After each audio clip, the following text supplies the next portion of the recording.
بسم اللہ الرحمن الرحیم۔ یہ جو حدیث ہے کہ میری امت کے 70,000 لوگ وہ ہوں گے کہ جو جنت میں بغیر حساب کتاب کے داخل ہوں گے، وہ جو لا تطیرون، جو بدشگونی نہیں لیتے، کسی بھی چیز کو دیکھ کر ان کے اندر یہ خیال نہیں آتا کہ یہ میرے لیے بہتر ہے، بدتر ہے، میرے لیے برا ہے، یا مجھے اس کی وجہ سے کچھ ہوتا ہے۔ اور لا یکتوون، جو داغ نہیں لگاتے۔ اصل میں عرب میں داغ کے ذریعے سے علاج کرانا یہ ایک علاج تھا جو بالکل آخری درجے میں جسم کو داغ لگاتے تھے۔ تو حضور اکرم صلی اللہ علیہ وسلم کو داغ لگانا پسند بھی نہیں تھا، تو آپ نے فرمایا کہ وہ اپنے آپ کو علاج کے لیے تکلیف بھی نہیں دیتے۔ ولا یرقون ولا یسترقون، اور وہ نہ لوگوں سے دم کراتے ہیں نہ خود دم کرتے ہیں۔ بعض علماء نے اس کا مفہوم یہ لیا ہے کہ اس سے مراد یہ ہے کہ اس کام کو پروفیشنل اختیار کرنا، نہ وہ پروفیشنل دم کرنے والے ہوتے ہیں، نہ پروفیشنل دم کرنے والوں کے پاس جاتے ہیں۔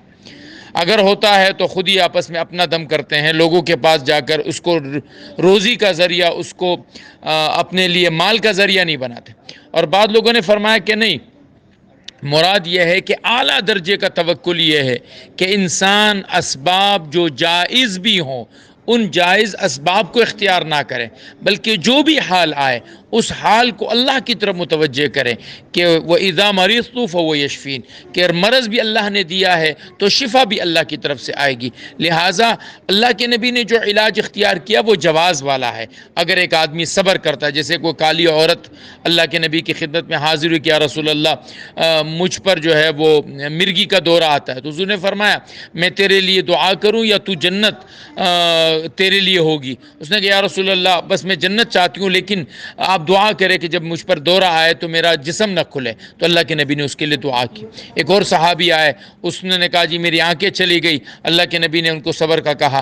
تو یہ صبر کرنا، اللہ پر توکل کرنا، اللہ پر اعتماد کرنا، یہ اعلیٰ درجہ ہے۔ امت کو اعلیٰ درجہ عزیمت کا اختیار کرنے کی اس میں ترغیب دی گئی۔ لیکن جو لوگ رخصت پر چلتے ہیں، وہ علاج کرتے ہیں، کراتے ہیں صحیح طریقے سے، اس کی بھی اس میں ممانعت نہیں ہے۔